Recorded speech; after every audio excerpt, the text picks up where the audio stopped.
এই পাপিয়া, এ দেখো কাকা ফোন করেছিল। হ্যাঁ, তা কি বলছে কাকা? আরে আমার নামে গ্রামের বাড়িতে যে জমিটা ছিল তোমার মনে আছে? হ্যাঁ হ্যাঁ, ওটা মনে থাকবে না কেন? ওটা নিয়ে তো অনেক অশান্তি হয়েছিল। হ্যাঁ ঠিক বলেছো। ওই জমিটা নিয়ে আমার সঙ্গে আমার ভাই কত অশান্তি করলো। শেষকালে তুমি কি বললে যে ভাই ভাই অশান্তি করো না, জমিটা ওর নামেই তুমি করে দাও। হ্যাঁ। ওই জমিটা নিয়ে কিন্তু আমার ভাইও কিন্তু ভোগ করতে পারলো না। ওকে কিন্তু জমিটা বিক্রি করে দিতে হয়েছে জানো। তাই বুঝি?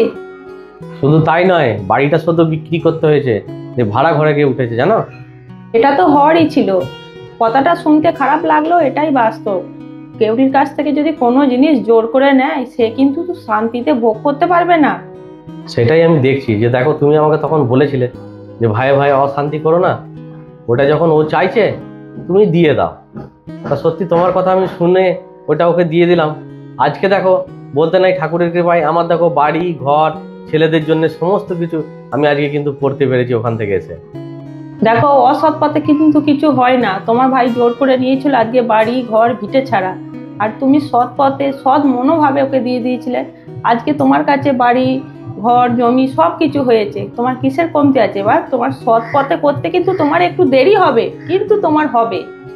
সেটাই আমি নিজের অভিজ্ঞতা দিয়ে সেটাই আমি দেখছি, যে সত্যি করে সৎ পথে যদি থাকে কোনো মানুষ, ভগবানের কাছে তার দেরি হবে, কিন্তু একদিন সে সেই লক্ষ্যে পৌঁছাবে, অবশ্যই তার পক্ষে সেটা সম্ভব হবে।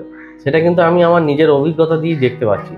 কথাই বলে না ভগবান আছে, সত্যিই কিন্তু ভগবান আছে। তুমি তোমার ভালো মনে তোমার সব বাড়ি ঘর জমি তোমার ভাইকে দিয়ে দিলে, কিন্তু দেখো ভগবান তোমাকে সব কিছু আবার দু হাত ভরে দিয়েছে। আর তোমার ভাই ওই বাড়ি জমি নিয়ে তার অহংকার প্রচুর হয়ে গেছিল, তাই তার ফল কিন্তু সে আজকে নিজে পাচ্ছে। ভগবান কিন্তু সত্যিই আছে।